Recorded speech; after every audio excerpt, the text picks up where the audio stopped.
बिस्मिल्लाहिर्रहमानिर्रहीम। लोगों के जहनों में सवाल आ रहा है कि पिंडी का एहतजाज हुआ, मुल्क भर से लोग आए, पिंडी के लोग थे, कंटेनरों को अबूर किया, नहरों को अबूर किया, आंसू गैस के शैल उन्होंने खाए, लाठियां उन्होंने खाई, गोलियां उन्होंने खाई, और सारा कुछ करने के बाद कोई 10-12 घंटे ये सिलसिला जारी रहा, और उसके बाद जो है वो वापस चले गए। तो सवाल जो जहनों में उभर रहा है वो ये है कि आखिर ये करने क्या आए थे, इतनी एक्सरसाइज का मकसद क्या था? क्या ये जो है नाकामी है कि उन्हें वापस जाना पड़ा, इन्हें जो है फाइनल राउंड खेलना चाहिए था, जब तक गवर्नमेंट गिर ना जाती, या धरना देना चाहिए था? तो ये मुख्तलिफ सवालात जो हैं वो लोगों के जहनों में उभर रहे हैं, उसके बारे में आज हम बात करेंगे। मुझे जो समझ आता है कि इमरान खान साहब जो है वो अभी उन्होंने कोई फाइनल पुश का ऑर्डर नहीं किया था। उन्होंने उनकी जो स्ट्रेटजी है उसको अंग्रेजी में कहते हैं कि डेथ बाय 1,000 बाउंड्स, कि किसी को एकदम नहीं मारा जाता गहरा घाव लगा के, बल्कि छोटे छोटे कट्स लगा के, छोटे छोटे जख्म लगा के उसको मारा जाता है। ब्लीडिंग होती है उसकी, स्लो डेथ वो मरता है। तो अभी आप देखा होगा कि रिसेंटली जो सिलसिला शुरू हुआ कि उसमें इस्लामाबाद में जलसा हुआ, फिर लाहौर में हुआ, अगरचे उनको मुनासिब जगह नहीं दी गई, मंडी मवेशियाँ जो है वहाँ पे उनको जो एहतजाजी मज़ाहरीन हैं उनको जगह दी गई। तो लेकिन यह है कि वो सारी मज़ाहमतें जो हैं वो तोड़ के मज़ाहरीन मुश्किलात का सामना करते हुए, पता नहीं किन मुश्किलात से वो जो है वो जलसागाह में पहुँचे, ठहरे, तकरीर सुनी और वापस चले गए। तो लेकिन यह कि उन 2 जलसों से ये साबित हुआ था कि पीटीआई जो है वो कहीं नहीं जा रही, पीटीआई मैदान में है, बल्कि वो अब अग्रेसिव मोड में है। आप उनके लिए जो मर्ज़ी रुकावटें खड़ी करें वो पहुँचते हैं। और दूसरा ये था कि जो रजीम चेंज के बाद एक बहुत खौफ और हरास की वबा थी, जो फ़ज़ा थी, जिसके नतीजे में लोग जो है सहम जाते थे, सोचते थे 100 बार जाने से पहले जलसों जुलूसों में कि पता नहीं क्या होगा, पकड़ के जेलों में डाल दिया जाएगा, तशद्दुद किया जाएगा, गोलियां चलाई जाएंगी। तो एक बहुत ज़्यादा जो है वो एक डर था। लेकिन जो मैंने आपसे कहा ना कि डेथ बाय 1,000 वाउंड्स, तो उसी हवाले से वो एक वाउंड लगा इस्लामाबाद में, दूसरा ज़ख्म लाहौर में लगा, तीसरा ज़रा बड़ा ज़ख्म जो है वो आज लगा रावलपिंडी के अंदर। तो यहाँ भी जो है वो यही करना चाह रहे थे कि उनको पिंडी से बाहर जो है वो जगह देने की कोशिश हो रही थी। उन्होंने इस लियाकत बाग मांगी, नहीं दिया गया, लेकिन फिर उसके बाद इमरान खान साहब जो हैं वो सोचते हैं, बड़ी सोच रखते हैं, सियासी हरकियात को समझते हैं। उन्होंने कहा नहीं, फिर एहतजाज होगा।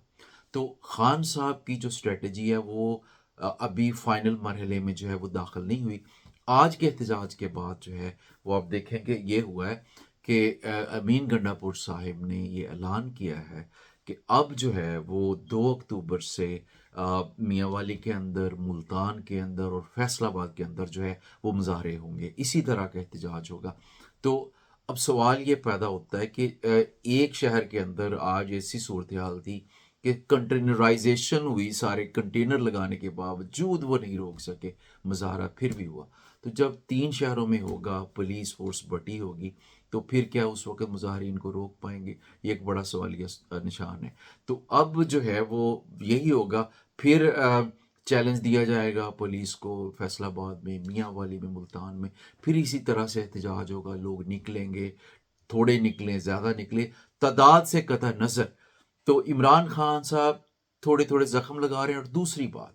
अवाम का जो डर है वो निकाल रहे हैं। अभी आपने देखा होगा कि इस्लामाबाद के बाद लाहौर, और उसके बाद और जोश से निकले, ठीक है, और जोश से, कोई परवाह नहीं की। बल्कि एक मौका तो ऐसा आया कि जब अमीन गंडापुर ने ऐलान किया कि वो वापस जा रहे हैं केपीके में, तो वहाँ पे कारकुन जो है वो फुटेजेस आपको नज़र आएंगी सोशल मीडिया पे, कि वो उन्होंने कहा जी आप नहीं जा सकते, आप फाइनल राउंड खेलें, आप यहाँ बैठें, हम जो है वो कुछ ना कुछ इस आज निकाल के जाएंगे। लेकिन क्योंकि अमीन गंडापुर जो है खान साहब की स्ट्रेटजी को समझते हैं, उन्होंने कहा नहीं, अभी वो मरहला नहीं है, अभी हम जो है वो वापस जाएंगे। वापस गए, और उससे पहले उन्होंने सब्र तहम्मुल का ये मुजाहरा किया, क्योंकि वो स्ट्रेटजीज से अलाइंड हैं, वो जो कुछ कर रहे हैं ना टेक्टिकली, वो स्ट्रेटजी से अलाइन है। किस तरह से कि आज आप देखें کہ امین گنڈاپور نے اور ان کے ساتھیوں نے وہ پولیس والے، پنجاب پولیس والے جو ان پہ شیلنگ کر رہے تھے، فائرنگ کر رہے تھے، ان میں سے کچھ کو انہوں نے پکڑ لیا۔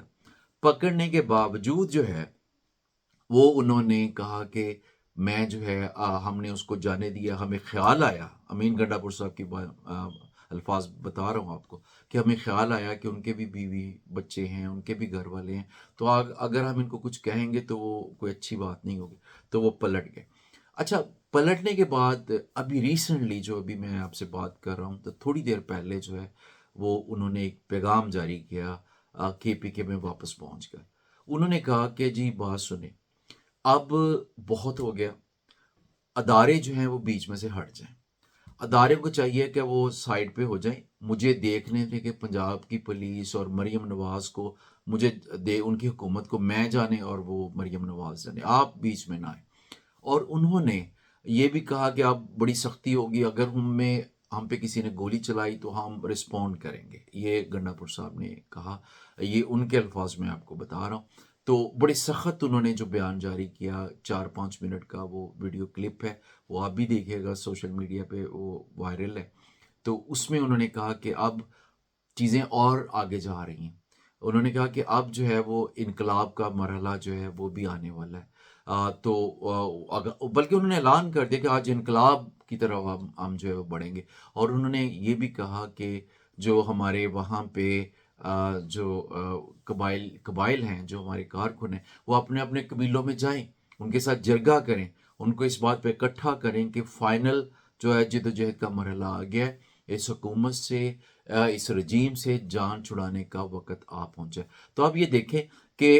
یہ تو پیغام اب دیا انہوں نے، لیکن اس سے پہلے جو ہے وہ 3 جلسوں کا جو شیخ وقاص اکرم صاحب ہیں، جو پی ٹی آئی کے نئے اطلاعات کے سیکٹری ہیں، انہوں نے یہ کیا کہ 2 اکتوبر کو پھر احتجاج ہوگا۔ تو انقلاب کی بات انہوں نے ضرور کی ہے گنڈاپور صاحب نے، لیکن میرا نہیں خیال کہ ابھی اس کا وقت وہ جلد آیا۔ اس کی وجہ یہ ہے کہ ابھی کچھ اور ان کو جو ہے وہ گھسیٹا جائے گا، ان حکمرانوں کو، جس طرح سے 3 شہروں میں، اس کے بعد 2 اکتوبر کے احتجاج کے بعد پھر احتجاج ہوگا، پروبیبلی کراچی میں ہو یا بلوچستان کوئٹہ کے اندر ہو، تو کسی نہ کسی طرح اس کو دوسرے صوبوں میں پھیلایا جائے گا، ہو سکتا ہے کچھ مزید جلسے جو ہیں وہ پختونخوا کے اندر بھی ہوں۔ تو جو میں نے بات کی کہ خان کی اسٹریٹجی یہ ہے کہ ڈیتھ بائی 1000 کٹس، جو چھوٹے چھوٹے زخموں کے ذریعے وہ اس لیول پہ لے کے جائیں گے، جب مریض جو ہے وہ نڈال ہو جائے گا، تو اس وقت جو ہے وہ پھر فائنل پش دیں گے۔ کیونکہ ابھی بھی آپ دیکھیں کہ صورتحال کوئی گورنمنٹ کی اچھی نہیں ہے،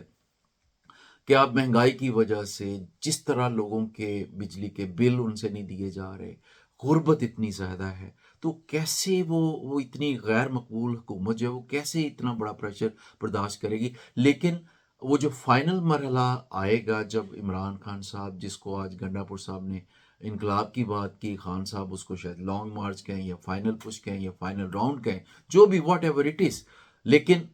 اس وقت تک یہ حکومت، یہ حکمران، یہ رجیم جو ہے وہ نڈال ہو چکا ہوگا کہ اس کو ہلکا سا اور دھکا دینے کی ضرورت ہوگی تو یہ گر جائے گا۔ تو کچھ میرا خیال ہے کہ میں دیکھ رہا ہوں کہ یہ جو ہے وہ اگلے اکتوبر نومبر میں جو ہے وہ فائنل کال شاید آ جائے، اور لگ یہی رہا، کیونکہ ورنہ اس کا تو فائدہ کوئی نہیں ہے، کیونکہ وہ نکالیں گے نہیں خان صاحب کو جیل کے اندر سے، اور خان صاحب کو اس بات کا پتہ ہے کہ یہ رجیم اس وقت تک ان کو جیل میں رکھے گا۔ جیل میں رہنا اس گورنمنٹ کی انشورنس پالیسی ہے، ان حکمرانوں اور ان سہولت کاروں کی انشورنس پالیسی ہے۔ عمران خان صاحب باہر آ گئے تو پھر بھی ختم، اگر وہ رکھتے ہیں، اور عمران خان صاحب اپنے جو سپورٹرز ہیں،